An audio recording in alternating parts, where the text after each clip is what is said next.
Hello and welcome to the podcast. I'm Karen Weaver. As the landscape of Division One athletics continues to shift, I often ask presidents and others on this podcast what they want my listeners and students to understand about today's challenges. My guest today is Sean Frazier, who is leading Northern Illinois University as their vice president and director of athletics.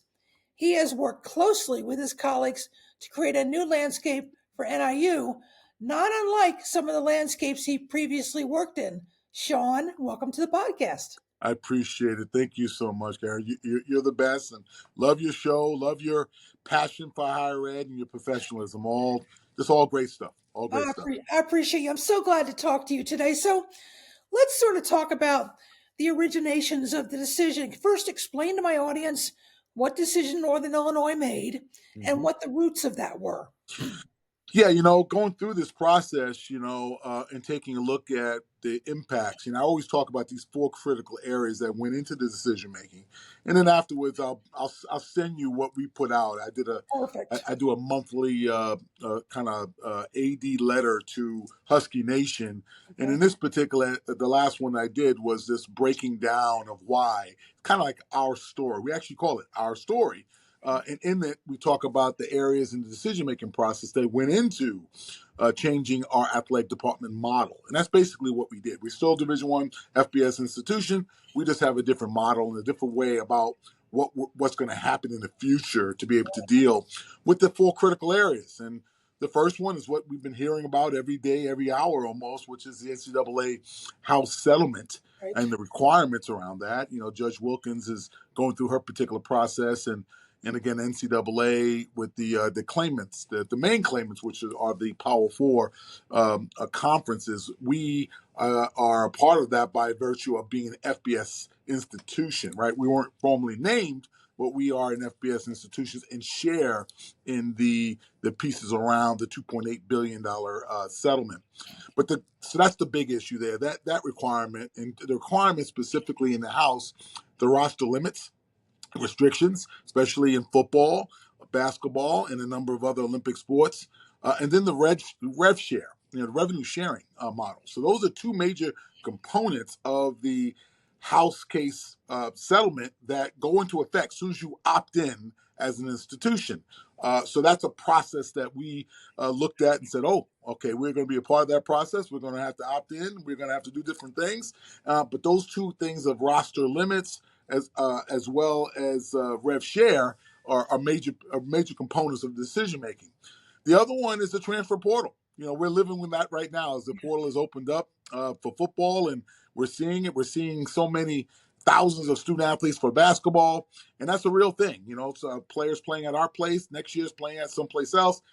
To manage that process is quite significant. Yes. The third one is name, image, and likeness. Outside of the rev share, now we've been already operating with this name, image, and likeness, and the financial pieces where student athletes are able to monetize their name, image, and likeness for a significant amount of dollars. And we're starting to see some huge components, huge dollars that are out there. Really hard to keep a roster, really hard to continue to keep up with a developmental program where folks are coming in and offering big dollars, and all of a sudden, maybe your rosters are no longer intact. The last one for us was the college football playoff. So that has expanded to 12 teams. We just saw the first iteration of that. We at NIU really have a championship culture specifically around football. Have won a number of conference championships here in the MAC. Been nationally known, had a really big year. You knocked off number 5, Notre Dame. I'll kind of put a plug for our coaching staff and the Husky Nation there. So watching that, right, chasing that, to have that access, the G5 of institutions, as we've been called, have an access point into that playoff. Boise was that representative this past year. But again, we've been in those types of conversations as well as have accessed New Year's bowl opportunities for us, and that is an expectation for us. So those 4 areas were critical components of us breaking down what would we look like, quite frankly, in the future. And one of the things was this opportunity to pull football out of the traditional confines of an FBS conference and to see if they could be on its own by virtue of another FBS conference willing to, quite frankly, pay, support, and give us access to all those different things that I just mentioned to you. Going into this process, the watershed moment for us was back in 21-22 when we saw USC and UCLA break from the then Pac-12 to go to the now Big Ten. That was the watershed moment for me and our staff to take a look at, wow, that just happened. So we're playing from coast to coast. The Big Ten is going to be playing from coast to coast, and it specifically was about football, not about the Olympic sports. Mike, our concerns with that is that, okay, what's the financial sustainability of that? Do we want our Olympic sports traveling from coast to coast? Do we have the same type of financial support as the Big Ten does? The answer is no. No. So that was a big issue back in 21, which got us down the road of taking a look at options. Not necessarily wanting to leave the MAC, but looking at our championship culture and investments and everything that I just spoken to you about, it was a consideration. And we were starting to get contacted by various different leagues throughout the country about, okay, what about football only? What would that take a look at? Then all of a sudden we started to take a look at other things. So one shoe dropped with the USC UCLA, and all of a sudden we saw Washington, we saw Oregon also jump to the Big Ten, and then now you have the new Pac-12 right now, and then where the other schools kind of jumped into the Big 12. So one of the concerns for us is that we wanted to make sure that we had a quality experience for our student athletes, and also the ability to take a look at a regional approach to everything that wasn't football. We weren't convinced that moving across through different regions was a good thing for our Olympic sports, basketballs, tracks. I can kind of go on and on. But we also saw an opportunity to engage in regional rivalries, do other types of things to kind of solidify our Olympic sports. We knew that folks wanted football when they knew that they were going to pay for football. So we said, okay, what about a hybrid? What's out there? Well, lo and behold, we had Hawaii had done the same thing with the Mountain West, and then our military academies, both Army and Navy, having a model where their Olympic sports were in the Patriot League, and then their football was in the American Athletic Conference. So there were things out there to investigate and to review, and lo and behold, after our investigation, our review, and our data sets, we found that you know what, that's a good deal if you can get it. Yeah. So we went down that road, and we were very fortunate, and had a great conversation with the Mountain West Conference, and the rest is history. We went through a data collection and a very extensive piece, and again, I'll send you the piece that talks a little bit about some of our research. But we saw that we had like institutions. We had research institutions. We had like common goals and objectives for student athlete welfare, mental health, and all these other things. So we went down that road, and the Mountain West was the first domino. And then taking a look at all sports, all the rest of our Olympic sports, we had a couple of different options that were out there, and then we landed with a great option with the Horizon League. And the Horizon League is actually a league that we had once occupied many years ago underneath another name. That's right. That's But right. the Yeah. Mm-hmm. institution remained the same. Great academic, athletic institutions in our region, in our footprint, which really gave us a real zest for the whole engagement piece. Fan bases mixing, reestablishing rivalries. So we went down that road. So we had a couple of press conferences, one with the Mountain West, one with the Horizon, gone through a process, and then we will take part in both conferences in 2026. So we have one more year in the MAC, and then we go both into the Horizon and into the Mountain West in 2026. So that's probably the quickest thing that I've ever had to break down what You has did happened, good. You what has did been good. part of my life for the past 3 or 4 years. I got it done in less than 15 minutes. You you did very well, my friend. So when you have board members, you have other members of the president's leadership team trying to understand this. How did you help them understand? Because this is a really complicated Yeah. topic. You and I both know that, but we live in this world, and the other folks on the president's cabinet and the board don't. So how would we think about that? Well, first off, that's a great comment because you're right. Because my colleagues, I've been at my campus for 12 years, right? So I'm one of the probably the senior people around the table just by on longevity. My president, Lisa Freeman, she's been here longer. I think 13, 14, maybe 15. She was in different capacities. She rose from vice president of research all the way to the president. She's outstanding. She's just outstanding. Obviously, I'm biased, but at the end of the day, she does a really good job with communication and her ability to execute on a very high level. We have a great board of trustees. That's another component of this process that has to be involved. I think that from an execution standpoint, we had to be able to spoon feed and over communicate the pluses and some of the minuses relative to this particular move. Now, obviously, the pluses outweighed some of the minuses by virtue of some of the financial, the engagement piece, and all the things that we kind of talked about, and the fact that there was others doing this same model. This wasn't something that Right. we were jumping into, and there wasn't another model out there. There was. The only question was it going to work with the dollars and cents, the traditions, the academic integrity, everything that goes along with that. So we went on aggressive, excuse me, an aggressive communication plan to talk through that, right? Back of the house with board of trustees, with influential donors, supporters, academic, we drilled it down, right? So Right. a lot of the research was really, really attacking, the different components of why this would work. Now, it was very helpful to have a president. My president also is a Cornell grad. She has come from the East. She understands a lot of these things. So it wasn't a quick learn. It was, okay, why does this work, Sean? And take me through it. And what are some of the things that we're going to have to be challenged with? So that was a really good, healthy component because I do get a bit crazy about making sure that we can execute at a high level. But breaking it down and really having the research and the communication around that, as well as taking a look at where the trends are. Yeah. We always talk about making sure we're in front of this. And the other concerns is that this is a real tough thing to manage, as we see with the both Army and Navy. Not everyone's doing this. Not everyone has the experience or the understanding about why we would do this.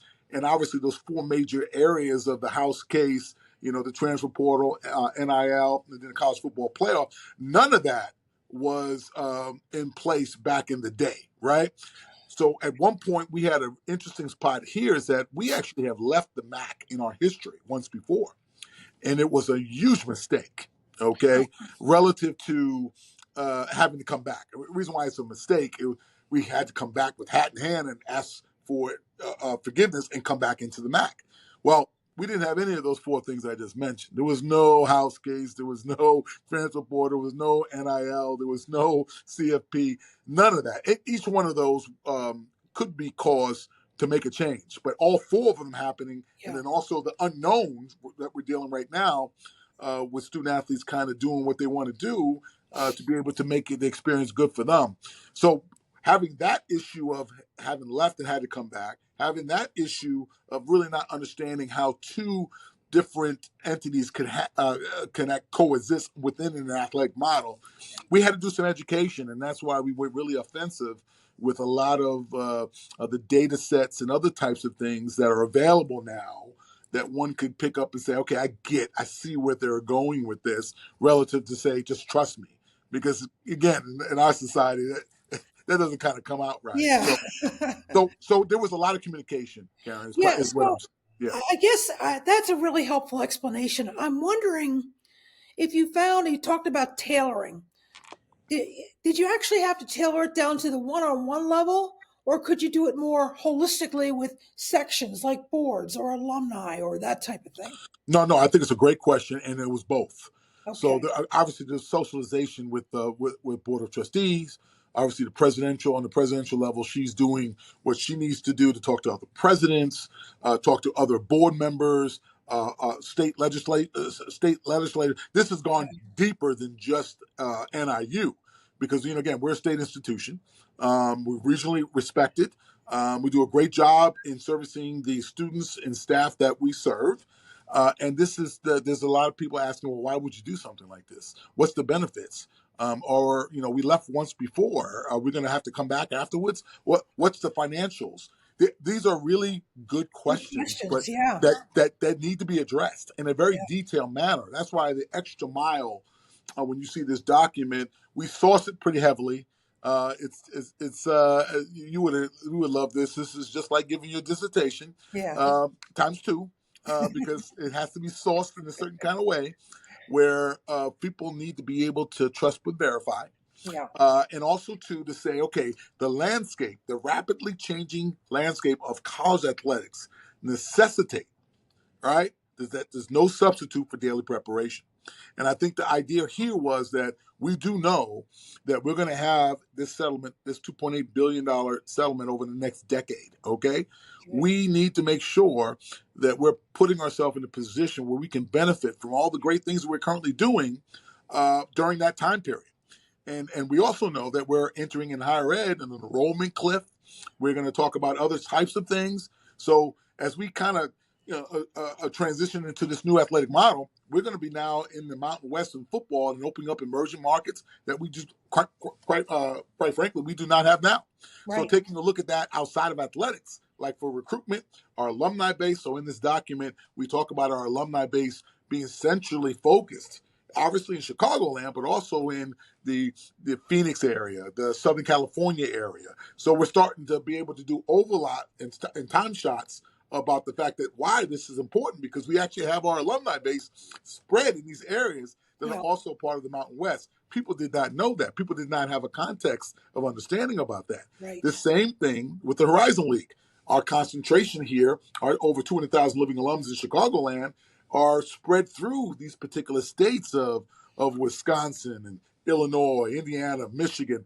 These are areas where it's concentrated by the Horizon League, much more, even Yes. more so to some degree than the MAC, where the MAC now is spreading to Buffalo and now to UMass and to Massachusetts. Right. So Right. these are things that have to be kind of brought through and quite frankly, be transparent on why that was the reasoning behind going to this route. So I think that the one-on-one, yeah, that was necessary, but Yeah. also too, now being able to open up your device and say, okay, I can go through this particular process of data collection. Hmm. And I might disagree at the end fundamentally because I like the Mac or I like this or I like that.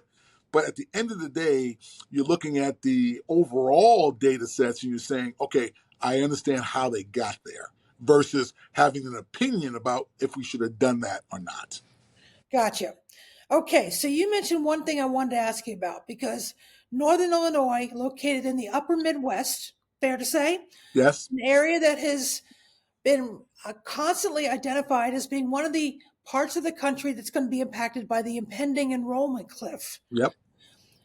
First off, how is Northern Illinois as an institution dealing with that? And secondly, because you shifted your competition to areas where they may not be experiencing the enrollment cliff, the South and the Southwest and the West, how much of that was a strategy? Well, it was a byproduct. It wasn't the single most thing that we were looking at first, Yes. but it was a part of the data collection that as we started to talk further about that, getting ready for the enrollment cliff and taking a look at the state of Illinois, which is either the first or second amount of students who are college age leaving the state. Right. That was another component of this process is again trying to build a better mousetrap, be a little bit better, think outside the box for enrollment and retention, and taking a look. Those were bonuses, maybe not, I shouldn't say unintended, they were intentional, but now taking a look at an opportunity that others do not have, which is always a good thing, Yep. separating yourself and taking a look at some of these different markets in Colorado, in Texas, in California, you know what I'm saying, and different places that we're going to go, or even Hawaii for that matter.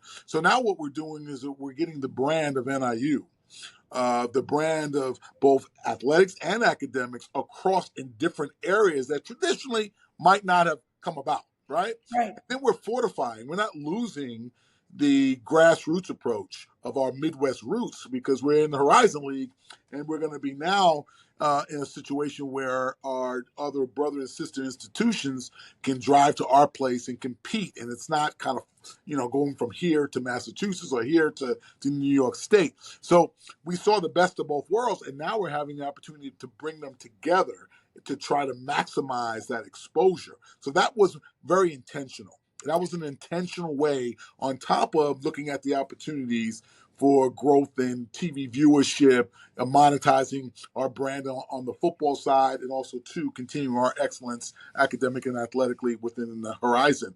But you're right. That whole enrollment cliff, very fearful for higher ed. I think we've all been Yeah. talking about it. I remember talking about it during COVID and saying, okay, we really have to pay attention to this Yes. for higher ed. And now we have these things called the executive orders of the Trump administration, which are affecting research dollars, and people Absolutely. are in the news. So there's always something very fluid. And I have to go back to that. There's no substitute for daily preparation, and having the ability to build a better operation around recruitment and retention of college-age students is extremely important. And now this gives us an opportunity to access a lot of that and to be a little bit more strategic about how we do things, because of now how athletics is now a part of it. If you're in higher ed, athletics is just an aspect of the overall experience. As a higher ed professional, that's what graduation, quality of experience, self-discovery, all those tenets that prepare you for citizenship in today's society is the core of higher ed. I don't want to get on my soapbox here with you, but it's very important to use athletics as a tool of Right. education. So this gives us another opportunity, I believe, to access some of those things that maybe some of those people that don't know NIU in its world-class programs that we have, our School of Accountancy, and all these other great things and programs that we currently have in the College of Education, and all these other things that we have. I can kind of go on forever. I've been here over a decade, so I know our programs, I know our faculty and our staff, and we've got a great brand of education here. Yeah. Yeah. One of the things that strikes me, because you've mentioned her name several times, your president, and it really sounds like the two of you trust each other, that you're not going to withhold important information um, that is biased one way or the other. You're just going to lay it on the table and say, what do you think? I value your opinion. She's going to say the same thing to you as an objectively good evaluation for the institution's benefit, not for one or the other's career benefit. Does that make sense? Yeah, it does. And we've been together for a while, so Yeah. unfairly or not. And we have disagreed. This is not, Yes. I don't want this to sound like a love fest here. Yeah. The thing that we have in common is that we want the best for NIU. Yeah. And I think when you're in a career relationship, as me and President Freeman have been, we've been through some battles. We're one of the first institutions that suspended football during COVID because of the fact that we thought it was a health risk as a part of that. And I listened to her. She's a doctor, so she knows. Yeah. So those who don't know don't know. There was some fair criticism out there about, okay, why did they do that so quickly? Well, she understood the medical components Yeah. and the potential liability associated, and who am I to question such Right. issue? More so from a football standpoint, I totally agree. So we've been in some of these battles together, and I think for me, I respect what she has to offer as a leader, as well as someone who wants NIU to move forward. So. And we're actually born on the same day, just 10 years apart, in the great month of December. I'll just say that. So Wow. we do share some common, Yeah. Capricorn signage. We're also both from New York, the great state of New York originally. So we do have some common, I should say, threads. We like a lot of the same things. So that also helps in a relationship too. Yes. You get to Yes. know. We're also very strong-minded individuals, and sometimes that gets us into very interesting places. But I respect the way she's handled things. She's also built a career, professionalism, as well as respect. So all those things are good things. Yeah. And you're right. What you do in the dark always comes out to the light. So this whole notion of not sharing information or doing whatever, not a good thing, not a good recipe for leadership on any level, regardless of AD to president or provost to president. It doesn't really matter. You got to be able to communicate, execute, and know what's going on to be able to make key decisions. So, yeah, she's good people. I wouldn't trade her for the world. She's done one hell of a job here, and I'm really excited about our future. But she was heavily involved in this decision moving forward with the Yeah. conference affiliation. And I would say that, you know what it is. You've got to bring all the information to bear and hope at the end of the day it's the right decision. Right, right. So it strikes me, okay, you've gone off and done something to strengthen football in a number of ways, but the Horizon League is a basketball conference, yes? So how do you balance those two competing kinds of strengths? Well, I think it's a great question because we just hired a head women's basketball coach, J.C. Brooks. Actually, she was associate head coach at Buffalo.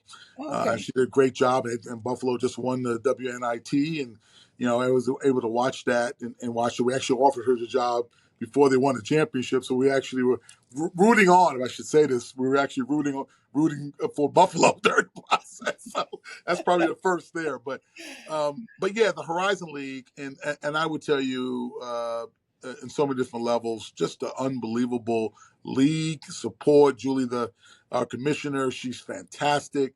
I've known her for a number of years. Alfreda Golf, who was a longtime administrator. Actually, I employed his son here. That's I've known right. her.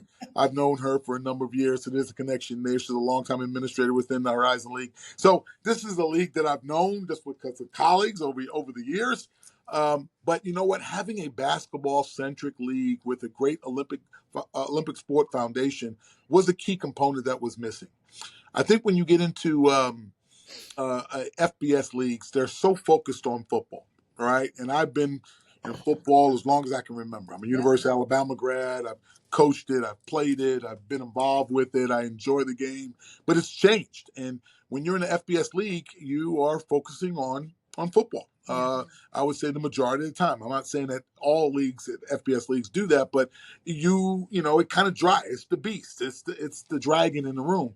So now we have opportunity to do both. We're going to have the dragon in the room when it comes to Mountain West football, and we're going to have the dragon in the room when it comes to men's and women's basketball and all of our Olympic sports when it comes to the Horizon League. And we're going to have an opportunity now to focus equally as well as aggressively on both having outcomes academically and athletically. So that was one of the beauties of the experience that I had because I had a chance to see that, having been at some of the other institutions that had good example. I was at Clarkson, and we had men's, women's ice hockey at the Division I level. They had Division III in the Liberty League with everything else. We didn't compromise standards on either one of those, right? Now, there was always some levels of they get more than I do type scenarios, always. but that's a management that you're going to have Yes, as an yes, administrator. You know that, having been a yes, practitioner yourself. So ultimately, that is a key component. Now we can get into a scenario where I got two different commissioners, both great. Gloria Navarez on the Mount West yes, side, and Julie on the Horizon side. Now we have a situation where both of them have yeah, expectations of yeah, doing the best you can, yeah, and specifically in men's women's basketball for Horizon, and specifically in football for the Mountain West. So that keeps you honest as an administrator, and it also keeps the institution understanding that we do not want to compromise standards at all, academically and athletically. And that's a good recipe for an athletic department. yeah, It's coaches, it's students, it's administrators to understand that we're open for business and we want to make sure we don't compromise standards on any level. So it definitely we've already seen it in discussions about expectations on scheduling and finances, and mm, it's a whole different world, yeah, very different than where we came from in the MAC. Not to yeah, say that there wasn't standards and everything. It's a great conference, great commissioner, great ads. They're fantastic people. But now we have a different level of interest, I should say, on both sides because of looking at the expectations on both of these different conferences. So, yeah, it's definitely ramped up the attention and transparency of what we do across all sports. Well, that's one of the reasons I really wanted to have this podcast because that's an unusual situation.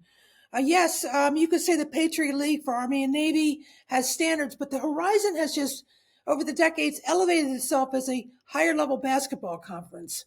So it struck me as saying, okay, there's going to be expectations not only for travel and recruiting, but for NIL. So, how are you addressing that in this world of two competing teams, if you will? Yeah, no, I think it's a great question, and in an area where we stubbed our toe over the years in sustaining success in both men's and women's basketball. We've made some changes, we've made some corrections, we've definitely upped our game in our facilities and overall quality of experience, especially for basketball. We need to do the same thing on the winning side of it, right? So having someone to hold you accountable for that or to help us with that was Okay. a key component of this, right? I'm humble enough to say that I don't know every single thing going on in these different areas around men's and women's basketball as well. I've got great administrators, great people to help me around the way. We've won lots of games. We've done lots of different things. We've made sure academically it was job one, and we can kind of preach that. But when we're talking about name, image, and likeness, and we're talking about revenue share, and we're talking about all those types of things, we're going to have to up our game. We have upped our game in the last year or two on the name, image, and likeness side, right? But we do not have a money tree in our backyard, Yeah. Karen. I'm gonna Yeah. let you understand that, Yeah. and that's a big issue for an institution our size. But we do have is we've got great donors and supporters that want to see these particular programs do better than what they are. Okay. Right now, there's a lot of consternation about looking up and looking down and seeing a completely new roster.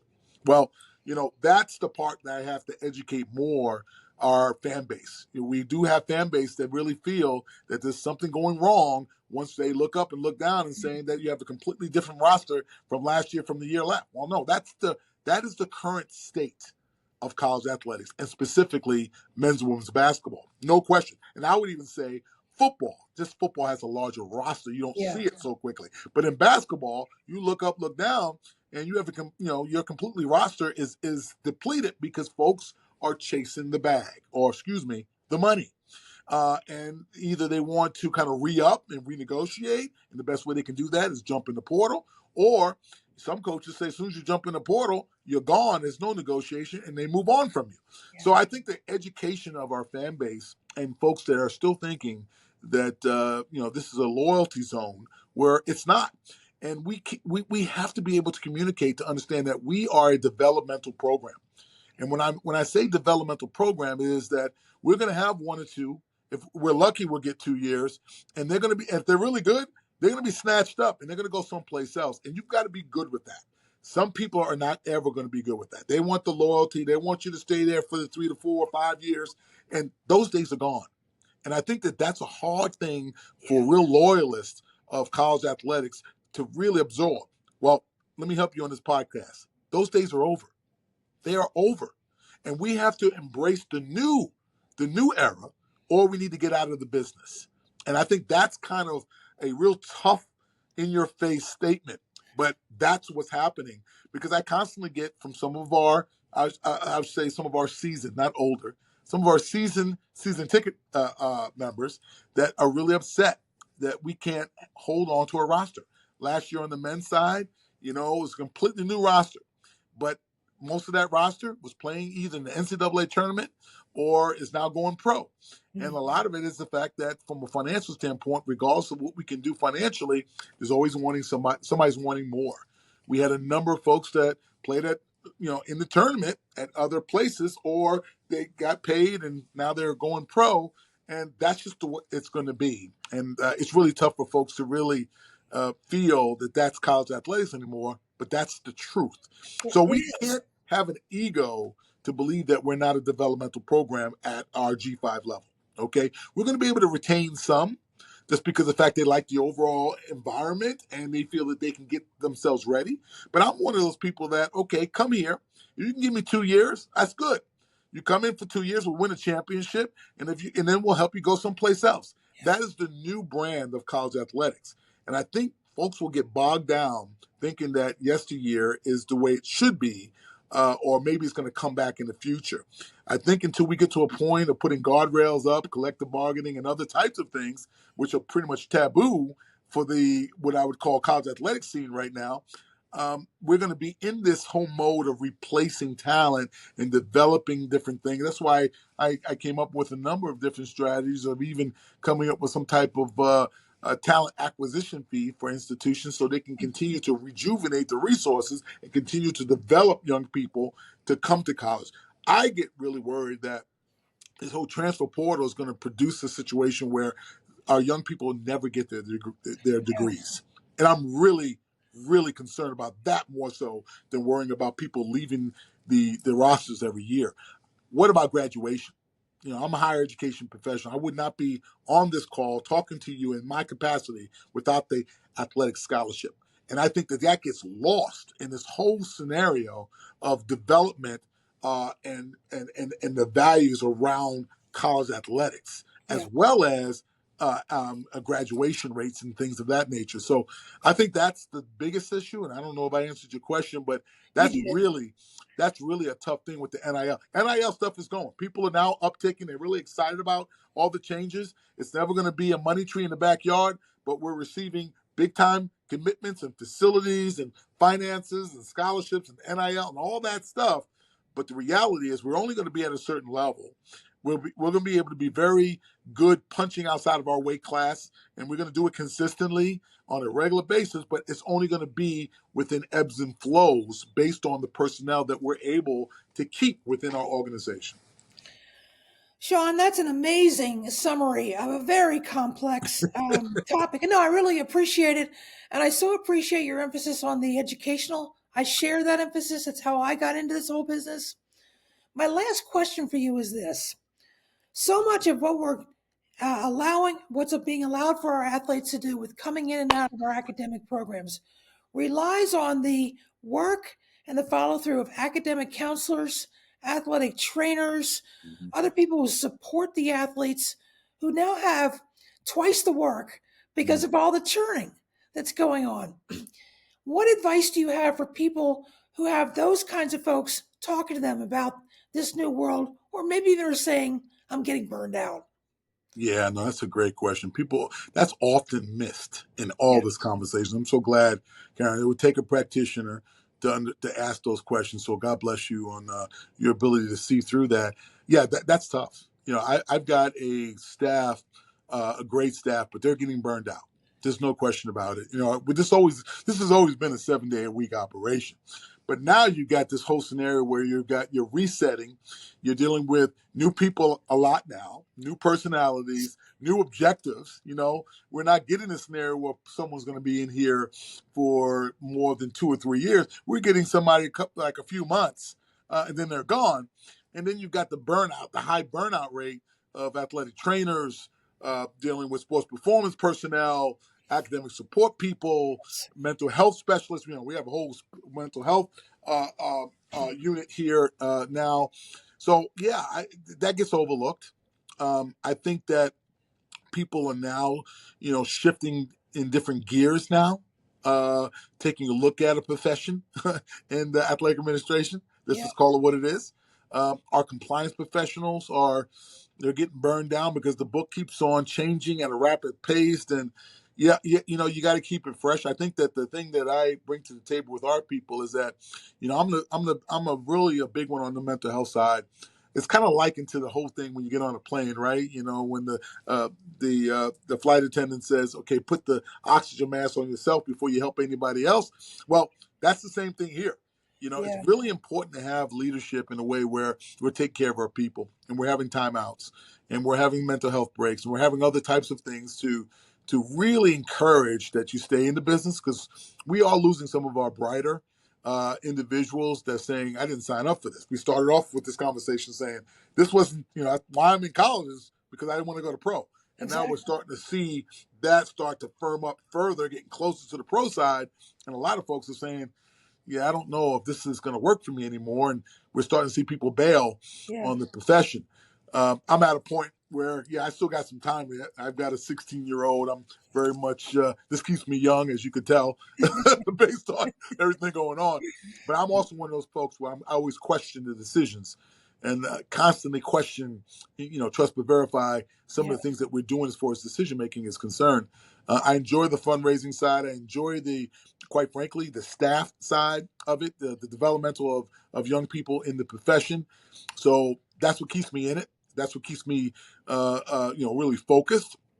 Do I have more mental health moments at home with my beautiful bride? Yeah, me and her talk a lot. She's a former law professor and somebody who we've been together for 31, 32 years, and we get each other and we understand what's going on. So that's been really helpful to have that support system at home. Um, but yeah, our staff gets left out, and I think that that's a really valid point. Those who are listening, pay attention to that. Don't lose that, because once you start losing some of the talent pool that's currently in place, it really makes this job a whole hell of a lot harder to do. So Absolutely. kudos on you for bringing that up. Well, thank you, my friend. Sean, it has been such a pleasure to have you on the conversation. I think you've brought so many different combinations of ideas that maybe presidents haven't thought about. And kudos to NIU for trying to anticipate the next iteration of college athletics. And kudos to your excellent working relationship with your president, with your board. All of those things are important. Thank you for joining me today. No, hey, anytime, bring me back once we got the thing in place, right? Maybe after 26, you want to see, well, how is it going, Sean? I Is it think all we the might things you thought? I think we might do that. Okay, Because that will be a key component. Because now we got to see if we put if the plan works, and y'all be happy to do that. Keep on doing great work. Keep on making sure you're training the next evolution of a practitioner, because I yeah, think that's a key issue. So I thank you very much for what you do too. God thank bless you. you.